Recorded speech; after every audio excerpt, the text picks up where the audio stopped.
Bien, pues buenos días a todos los que estáis aquí y los que esperamos que la voluntad del Señor nos vean a través de las redes, que sabemos que son varios y damos gracias a Dios porque podemos usar estos medios y porque Dios nos usa a nosotros con estos medios para llegar con su palabra.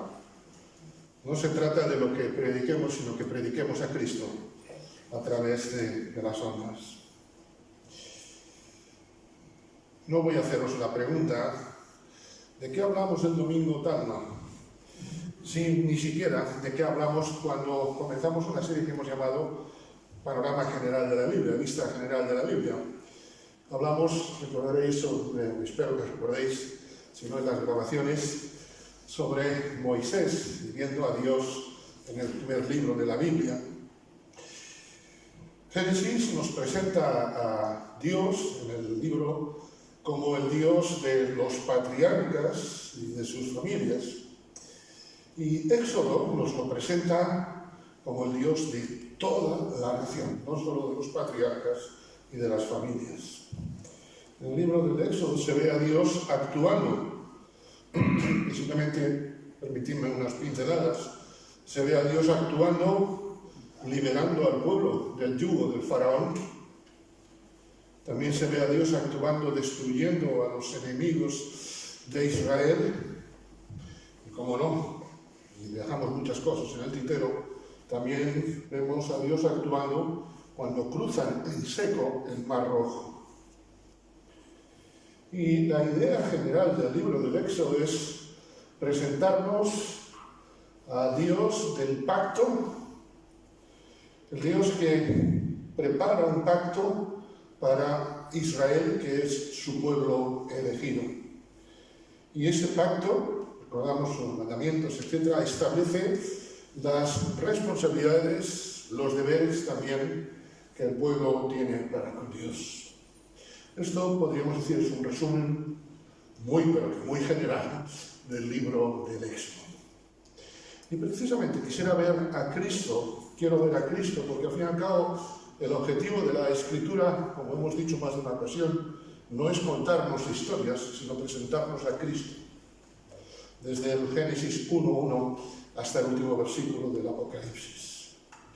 Quisiera llevaros en esta mañana, y vamos a ir leyéndolo en pantalla, Éxodo capítulo 1, versículo 7 en adelante. Es una lectura un pelín más larga de lo habitual, pero quiero ver lo que el Señor tiene para nosotros. Y para mí, preparar esta predicación ha sido un disfrute. Bueno, cada predicación es un disfruto preparándola, pero esta me ha tocado indudablemente mucho en esta semana. Leo Éxodo 1:7. Los hijos de Israel fructificaron y se multiplicaron y fueron aumentados y fortalecidos en extremo, y se llenó de ellos la tierra. Entre tanto, se levantó sobre Egipto un nuevo rey que no conocía a José. Y dijo a su pueblo: he aquí, el pueblo de los hijos de Israel es mayor y más fuerte que nosotros. Ahora pues, fijaros esta palabra, seamos sabios para con él, para que no se multiplique. Fijaros la maldad, cómo se disfraza. Seamos sabios. Para que no se multiplique, acontezca que viniendo guerra, él también se una a nuestros enemigos y pelee contra nosotros y se vaya de la tierra. Entonces, en su inteligencia pusieron sobre ellos comisarios de tributos que les molestasen con sus cargas. Y edificaron para Faraón las ciudades de almacenaje, Pitón y Ramesés. Esto es 1225 y 1290 a.C. Pero cuanto más los oprimían, tanto más se multiplicaban y crecían, de forma que los egipcios temían a los hijos de Israel. Y los egipcios hicieron servir a los hijos de Israel con dureza, y amargaron su vida con dura servidumbre, en hacer barro y ladrillo, y en toda labor del campo, y en todo su servicio, al cual los obligaban con rigor. Esto quiere decir con leña. Y habló el rey de Egipto a las parteras de las hebreas, una de las cuales se llamaba Sifra y otra Fúa, y les dijo: cuando asistáis a los hebreos, a las hebreas en sus partos, y veáis el sexo, si es hijo, matadlo. Solución inteligente, ¿recordáis? Y si es hija, entonces viva, para que no aproveche su esclavitud. Pero las parteras temieron a Dios y no hicieron como les mandó el rey de Egipto, sino que preservaron la vida a los niños. Y el rey de Egipto hizo llamar a las parteras y les dijo: ¿por qué habéis hecho esto? ¿Que habéis preservado la vida a los niños? Y las parteras respondieron a Faraón: porque las mujeres hebreas son como las egipcias, no son como las egipcias. Perdón, las mujeres hebreas no son como las egipcias, pues son robustas y dan a luz antes que la partera venga a ellas. Y Dios hizo bien a las parteras. Y el pueblo se multiplicó y se fortaleció en gran manera. Y por haber las parteras temido a Dios, Él prosperó sus familias. Entonces Faraón mandó a todo su pueblo diciendo: echad al río a todo hijo que nazca, y a toda hija preservad la vida. Un varón de la familia de Leví fue y tomó por mujer a una hija de Leví, la que concibió y dio a luz un hijo. Y viéndole que era hermoso, lo tuvo escondido 3 meses. Pero no pudiendo ocultarle más tiempo, tomó una arquilla de juncos y la calafateó con asfalto y brea, y colocó en ella al niño y lo puso en un carrizal a la orilla del río. Y una hermana suya se puso a lo lejos para ver lo que le acontecería.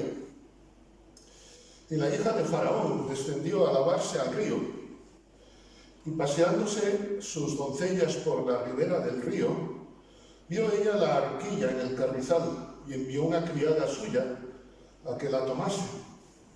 Y cuando la abrió, vio al niño. Y aquí que el niño lloraba. Y teniendo compasión de él, dijo: de los niños de los hebreos es este. Entonces su hermana dijo a la hija de Faraón: ¿iré a llamarte una nodriza de las hebreas para que te críe este niño? Y la hija de Faraón respondió: ve. Entonces fue la doncella y llamó a la madre del niño, a la cual dijo la hija de Faraón: lleva a este niño y críamelo, y yo te lo pagaré. Y la mujer tomó al niño y lo crió. Y cuando el niño creció, ella lo trajo a la hija de Faraón, la cual lo prohijó y le puso por nombre Moisés, diciendo: porque de las aguas lo saqué. En aquellos días sucedió que, crecido ya Moisés, salió a sus hermanos y los vio en duras tareas, y observó a un egipcio que golpeaba a uno de los hebreos, sus hermanos.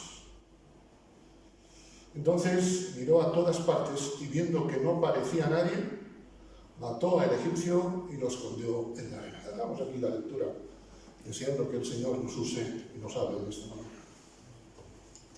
Hay varias cosas que observo en este pasaje que seguramente habréis leído más de una vez.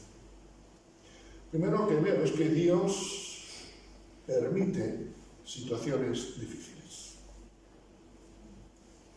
No es que le agraden las situaciones difíciles, pero Dios permite situaciones difíciles. Dios no era ajeno a lo que estaba viviendo el pueblo. Dios no era ajeno a la situación que se vivía.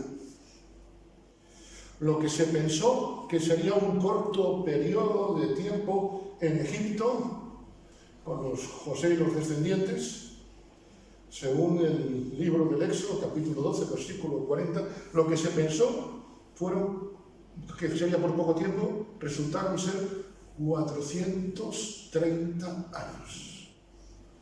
Que se dice pronto. Ya sé que son unos cuantos años más, es como si fuera desde que Colón descubrió América hasta ahora. Un poquito menos, ya lo sé.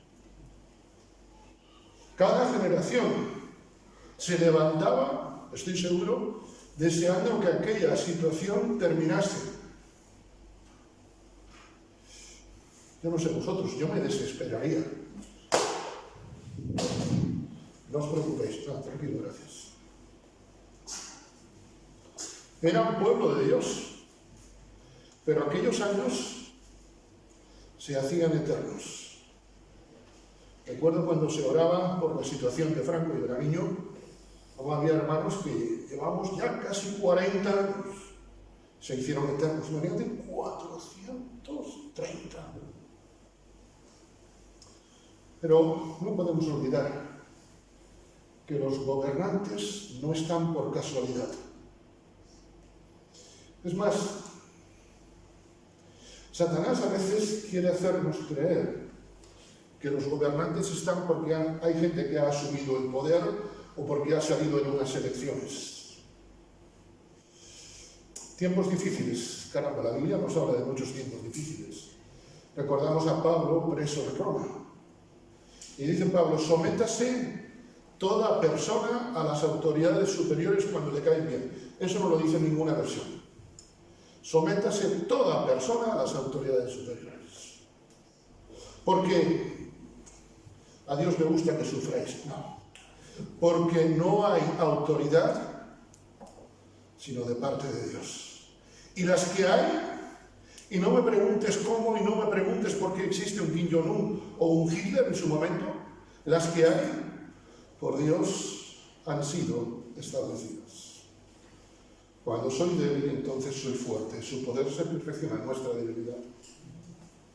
Dios nos recuerda, en el siglo XXI, que incluso las situaciones más difíciles, no te digo solamente a nivel político, no solamente a nivel social, sino a nivel laboral, y permíteme tirar un poco más, incluso a nivel familiar, están bajo el control de Dios, aunque a veces, como a Israel, se nos haga largo, se nos hagan 430 años. Job lo tuvo todo en contra, ¿recordáis? Job lo tuvo todo en contra, pero realmente Dios tenía todo controlado. Job no controlaba nada, Dios lo controlaba todo. Y sabemos el final de la película. El final de la película no es fueron felices y comieron perdices, o de Henry. El final de la película, pues, su postrer estado fue mucho mejor que el primero. Y cuando estás pasando lo que pasó Job, cuando estás pasando en tu familia, en tu entorno, un momento difícil, recuerda, Dios tiene en sus manos el control de toda tu situación. Satanás pensó que tenía, incluso usando textos de la palabra, como decíamos el otro día de la reunión de esta semana, ¿verdad? Satanás usó la palabra para arrinconar a Jesús en el desierto, ¿recordáis? Pero del desierto salió derrotado el diablo. Satanás pensó que tenía arrinconado a Jesús en el Calvario, pero como hemos cantado en esta mañana, se levantó victorioso de la tumba. Dios tiene el control, aunque a veces no lo entendamos. Para muchos cristianos de la primera iglesia, la llegada de Saulo era, permitidme humanamente, el final del cristianismo. Conocían la historia de Saulo, dijeron, este se nos disfraza.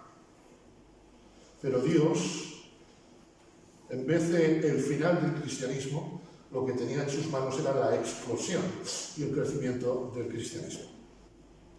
No sé qué éxodo, permitidme, no sé qué periodo que en tu vida estás pasando, pero Dios tiene el control. ¿Quién nos separará del amor de Cristo? Tribulación, angustia, persecución, hambre, desnudez, peligro, espada. Como está escrito, por causa de ti somos muertos todo el tiempo, somos contados como ovejas de matadero. Antes en todas estas cosas, y este es un versículo que a mí me encanta de la Escritura, en todas estas cosas, que para muchos son el final, que para muchos son la derrota, en todas estas cosas somos más que vencedores por medio de aquel que nos amó. ¿Sabes lo que para muchos es la derrota? La muerte, la desnudez, la tribulación, la angustia. Lo que para muchos es la derrota, para nosotros es la victoria. Y como siempre digo, en Cristo no somos vencedores, en Cristo somos más que vencedores, porque el amor de Dios fue a lo grande, es a lo grande. Recuerda, hermano o hermana, aunque a veces te sientas entre la espada y la pared, recuerda que Dios tiene el control de la espada y tiene el control de la pared. Y tu vida está en sus manos, no entre la espada y la pared. Dios muestra su misericordia aún en momentos difíciles, en momentos duros, usando personas que aparentemente, digamos, forman parte de la prueba. ¿Recordáis? Hace muchas semanas hablábamos de Naamán. Naamán fue usado por Dios para traer victoria a su pueblo. Dios en esta ocasión usó a Sifra y a Fúa para ser bendición. Y Dios siempre permite que haya una Sifra y una Fúa en nuestras vidas. Hoy quizá con la tecnología, quizá no puedes venir a la reunión, quizá por circunstancias políticas, sociales, de distancia, pero qué bendición. El nombre Sifra significa boca. Y Dios siempre va a enviar a alguien con palabras de bendición a tu vida, cuando parece que todos enmudecen. Y recuerda, cuando todo se ve negro, Dios también pone a una Fúa, hermosura significa su nombre. Dios se perfecciona en nuestra debilidad. Pienso en una mujer por la cual tú y yo no hubiéramos dado un duro, pero que hoy forma parte de la genealogía de Cristo. Rahab. Dios usó a Rahab para la conquista de Jericó. Alguien del pueblo enemigo usó al emperador para crear un censo. Y en ese momento nace nuestro Señor Jesucristo en Belén. Y un ejemplo más, usó a unos que espantaban a los niños, eso quería decir. Jesús usó en un momento determinado a unos que espantaban a los niños para recordarnos que Dios ama a los niños profundamente. Siempre habrá algún faraón en tu vida, en mi vida, que quiere hacernos desaparecer. Pero Dios envía a sus ángeles porque valemos para el Señor mucho más que eso. Pero otra cosa que aprendo en este texto, y cada una nos daría para un sermón, es que las situaciones difíciles no nos eximen de ser obedientes a Dios y de ser responsables. Nuestro texto decía en el capítulo 2, un varón de la familia de Leví fue y tomó por mujer a una de las hijas de Leví, la cual concibió y dio a luz un hijo. Viéndole que era hermoso, le tuvo escondido por 3 meses. Se estaban jugando el cuello. Podían haberse sometido a los dictámenes de lo políticamente correcto. Lo políticamente correcto en aquel momento era matar a los niños. Se la jugaban Amram y Jocabed, los padres de Moisés. Yo me veo como Amram y Jocabed muchas veces, no sé tú, con presiones. ¿O no tienes presiones? Si no las tienes, después hablamos tú y yo seriamente, sobre todo tú. Es necesario, dice Pedro y los apóstoles, es necesario obedecer a Dios antes que a los hombres. Y a veces, hermanos, movernos en ese balancín, en ese equilibrio, es muy difícil. Por eso necesitamos la misericordia de Dios. Como hemos cantado en esta mañana, el Señor de las cenizas trae gloria. Y de lo que nos puede parecer un desastre, Dios hace nuevos jardines. Somos responsables delante de Dios de las decisiones que tomamos. No es por culpa de los demás. Natalia nos hablaba al principio de los 10 leprosos. Y yo me imagino, no sé, permíteme, esto es imaginación, que alguno podía haber dicho, ¿cómo vas a ir tú? El que fue a dar gracias a Dios, a Jesús, ¿no sentiría quizá cierta presión? No lo sé. En el cielo se lo preguntáis, porque este está en el cielo. Pero seguro que podría haber sentido presión. ¿No van a ir los demás? ¿Voy a ser yo el santurrón aquí? A veces nos pasa esto, ¿verdad? Pues que si hago esto, los demás van a pensar que no que soy Jonathan, sino San Jonathan. Perdón, Santísimo Jonathan, cuando hablamos de humildad aquí me tenéis. Bromas aparte, ¿me entendéis? Ahora, hay algo que no podemos olvidar. El temor, el respeto a Dios nos lleva a no ser imprudentes.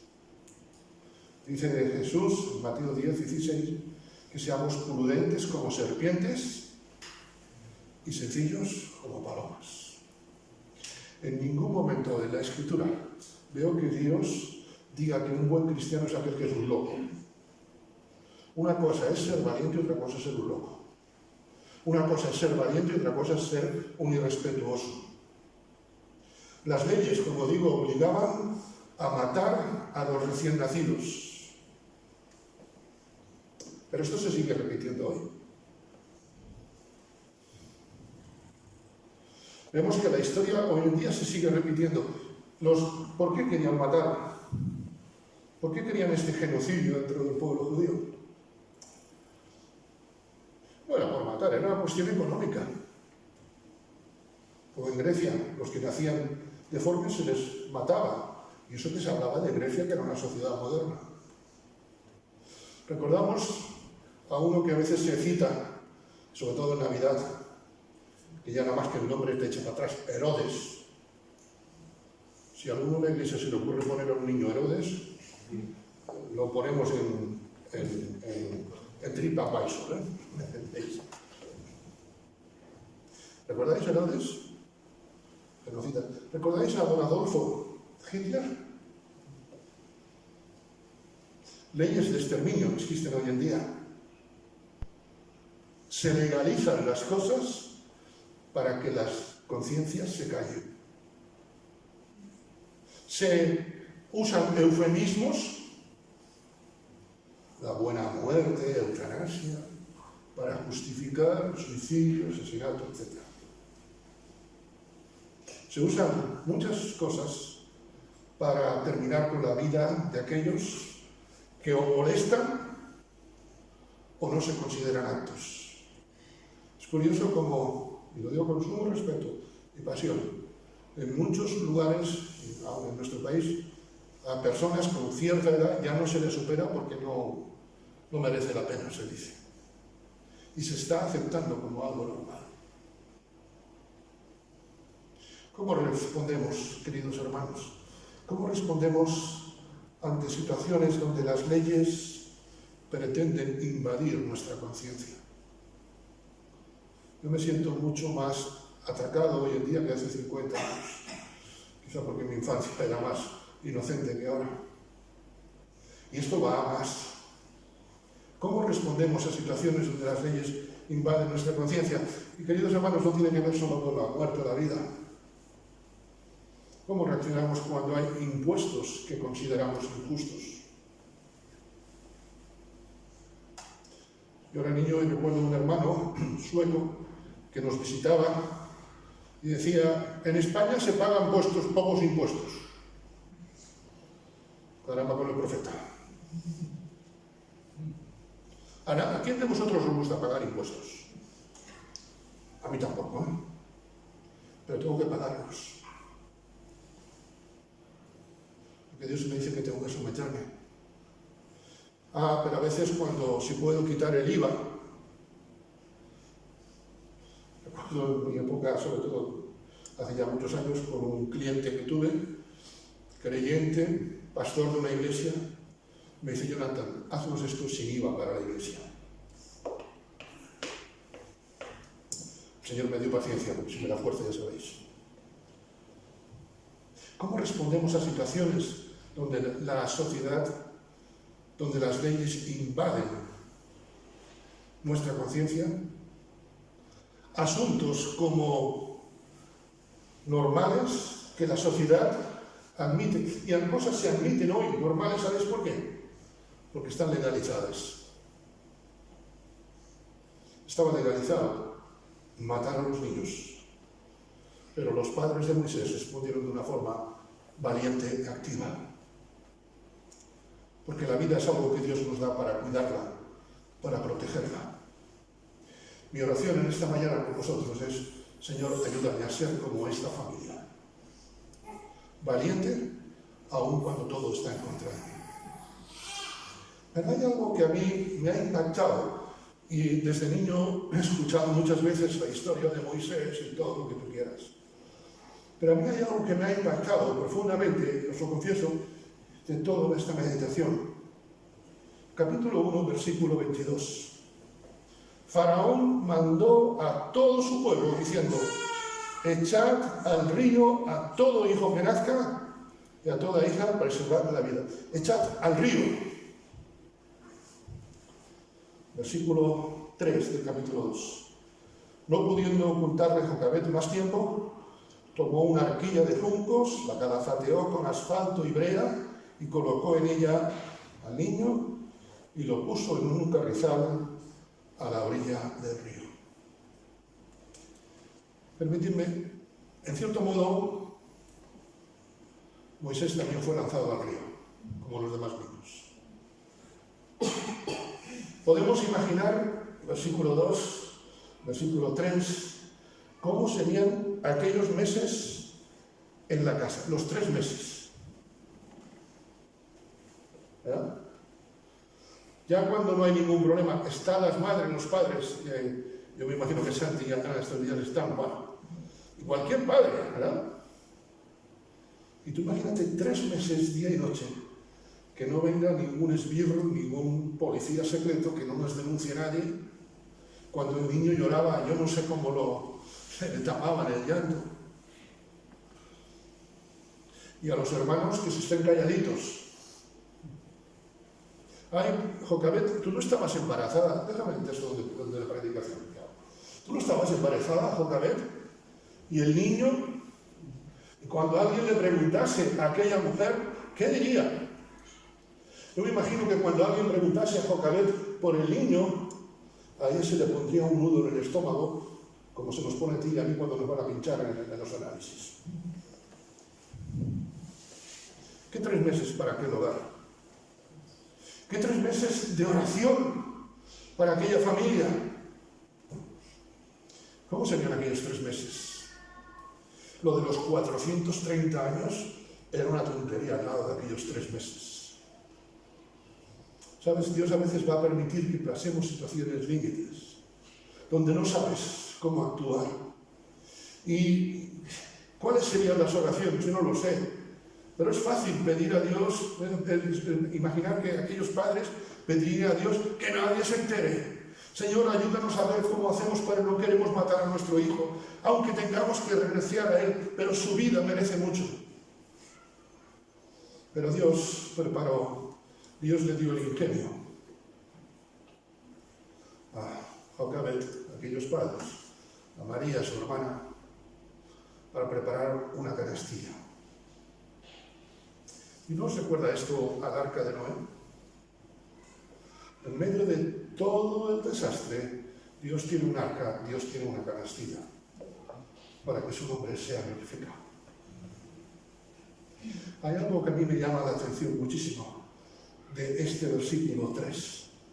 La calafateó con asfalto y brea. Esto es impermeabilizarla. Noé también calafateó el arca para que fuera impermeable. Esta canastilla me recuerda a la cruz de Cristo. La cruz de Cristo que nos salva, sean cuales sean nuestras situaciones. Y esta mañana estamos aquí, permitidme la paráfrasis, me entenderéis, por la canastilla de la cruz. Porque Dios ha provisto un lugar madero, como la madera de la canastilla, para salvarnos a nosotros. Estaba calafateada, estaba impermeabilizada. Fijaros cómo la describe. Fijaros cómo la describe el apóstol Pablo. Ya sé que es una expresión, pero ya me entenderéis. ¿Quién acusará a los escogidos de Dios? Si nuestra vida está en Cristo, estamos calafateados porque tenemos al Espíritu Santo en nosotros. Y el Espíritu Santo es el que impide que nadie nos acuse. Dios es el que justifica. Somos salvos por la gracia de Dios. A mí esta canastilla, lo digo meditando este pasaje, para mí ha sido una de las cosas más hermosas en estos días. La canastilla estaba sola. No tendrías un telemando como hoy en día para poderla dirigir. Nada, olvídate de eso.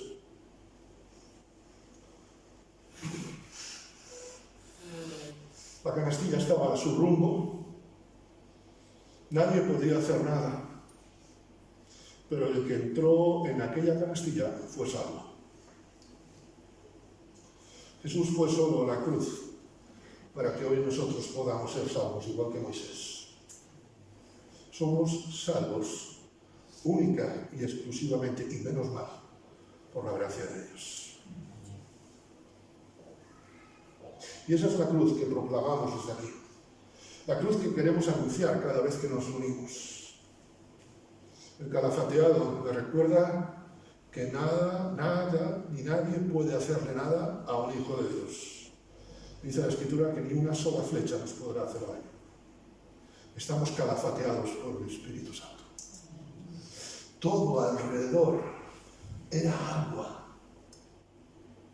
Todo alrededor era agua. Todo alrededor era perdición, permitidme. Todo alrededor era un problema. Todo alrededor era donde todos los demás terminarían. Pero Moisés estaba seco.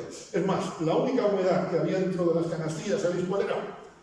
El llanto de Moisés, las lágrimas. Porque en Cristo somos salvos. En Cristo somos salvos y tenemos una salvación perfecta. Porque hemos sido calafateados por el poder de Dios, por el Espíritu Santo que vive en nosotros hoy. Y cuando viene el enemigo contra nosotros, cuando nuestra canastilla, cuando nuestra vida a veces se mece en medio del río de los problemas, en Cristo somos más que vencedores, porque estamos calafateados con el poder del Espíritu Santo. Y no quiero concluir esta mañana sin recordar algo más. Leímos los versículos 11 y 12. El niño crece, es llevado a palacio, y después, como Moisés, ya ha crecido, ya no era el chiquitín de la cesta, no era el chiquitín del palacio, ya ha crecido, miró a todas partes viendo que nadie hacía nada, que parecía que nadie le veía, mató al egipcio y lo escondió en la arena. Parece que es un cambio de guión aquí, ¿no? Entre el versículo 10 y el versículo 11 pasan unos 40 años. Este texto, en pocos versículos, y vemos muchos años por medio.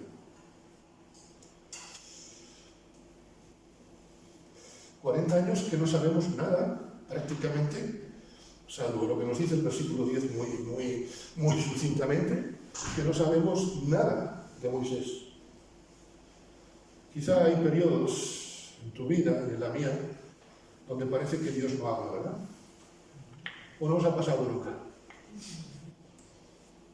40 años. Quizá te pueda parecer, hermano o hermana, que Dios está callado. Quizá incluso te pueda parecer que las cosas en 40 años no cambian. Pero entre el versículo 10 y el versículo 11 yo veo a Dios obrando. Porque el poder de Dios obra donde está su pueblo. a pesar de nuestra incredulidad muchas veces. Parece que no ha pasado nada entre el 10 y el 11, pero Dios está obrando. Dios está obrando, e incluso con anticipación, ellos todavía no son conscientes de ello. Dios está empezando ya a preparar al libertador. Y pasarían entre el versículo 10 y que Moisés se pone al frente para salir 80 años. Tela marinera, y parece que Dios no habla. ¿Te encuentras en un periodo así? Quizá piensas que la iglesia lleva tiempo que Dios parece que no habla. Dios está actuando. Amram, Jocabed dieron lo mejor a sus hijos, a Moisés, a Aarón, a María, pero Moisés tuvo que tomar sus decisiones. Querido hermano, querida hermana, ¿qué quiero decir con esto? No intentemos controlar las decisiones de los que vienen después de nosotros. En una familia, el padre, el bisabuelo, el tatarabuelo, todos habían sido médicos. Y un día, de la cuarta o quinta generación, la criatura no tuvo mejor ocurrencia que no querer estudiar medicina, sino derecho. ¡Qué desgracia para aquel hogar! ¿Qué hemos hecho para que no sigas haciendo como tu padre, tu abuelo, tu bisabuelo, tu tatarabuelo? Y se cuenta que después el abogado fue un abogado de éxito. No podemos controlar lo que van a hacer nuestros hijos. Al principio de este curso decíamos la necesidad de pensar en un relevo al frente de la iglesia. Mirad, los que vengan detrás de nosotros harán las cosas de otra forma. Y los que estamos ahora no podremos estar diciendo, ¡ay, sinforosito, sinforoso, no hagas esto! Ni Domitila, no se te ocurre hacer esto. ¡Ay, si volvieran los tiempos de Eduardo, de Pastor Pablo! Tenemos que tomar decisiones. Los que vengan detrás de nosotros tomarán decisiones. Tus hijos van a tomar decisiones que quizá no te gusten. ¿Creéis que a Jocabed y a Amram le haría gracia que su hijo asesinara a otra persona? No había sido criado para eso. Pero él tomó esa decisión. Cuando un servidor era un niño bastante pequeño, no hay que matarse a nadie, no os preocupéis, ¿eh? No maté. En serio, no. Un día en un enfado, ¿sabéis lo que hice? Me arranqué los botones de mi camisa. Uno que es valiente. Muy bien. Ese día mi madre, pues, supongo que me aplicaría terapia digital 5.0, es decir, 5 puntos con este, 5 puntos con este. Pero como la criatura era más terca que ahora, supongo, al día siguiente volví a hacer lo mismo. Pues claro, dices, si nada más que hay terapia digital, esto es un chollo. Y al día siguiente mi madre dijo, no hay ningún problema, hoy no te voy a pegar. Ya la tengo dominada. ¿Sabes lo que dice mi madre? Toma agujas e hilo y cóselos. Mamá, nunca me has... Yo además, uno tiene sus razones. Mamá, nunca me has enseñado a coser. Y sabéis que las madres tienen inteligencia artificial, pues la tienen enseguida ya. Tampoco te enseñé a quitarte los botones. Se acabaron las rabietas, se acabaron quitarme los botones. Me puse los botones, yo recuerdo, y me hizo ir con aquella camisa por la tarde a la escuela. Después mi madre con el tiempo decía, aquel día yo pasé una vergüenza, pero no lo hiciste nunca más. Luego cuando llegué a casa, ella me contaba que había descosido lo que yo había intentado coser y los puso bien. ¿Sabes? Hay cosas que los hijos van a hacer que nunca se les has enseñado. A mí nunca me enseñaron a arrancar los botones. Los hijos van a tomar decisiones. Los nietos, los que tomen el relevo de nuestra iglesia. Y pensaba en ese líder, precisamente Moisés. Moisés quiso ser un ejemplo para Josué. Y cuando llegó el momento del relevo, Moisés no se puso a decirle, Josueciño, ven aquí, que esto se hace así. dejó que el mismo Dios que le había guiado a él le guiase también a Josué. Hermanos, cada generación tiene sus aciertos y sus fallos. Tu deber no es obligar a tus hijos, sino enseñarles. Porque instruye al niño en el camino y aun cuando fuere viejo no se apartará de él. Concluimos en esta mañana. Dios tiene el control de la historia, aunque algunos crean que son los que hacen historia. Nunca estará todo a gusto. Nunca estará a gusto todo de ti, pero sí que estará en las manos de Dios si te dejas de llevar por Él. Fue lo que sucedió con Moisés. Y concluyo, como digo, sobre todo, pasemos la situación que estemos pasando, más difícil, más dura, más sencilla.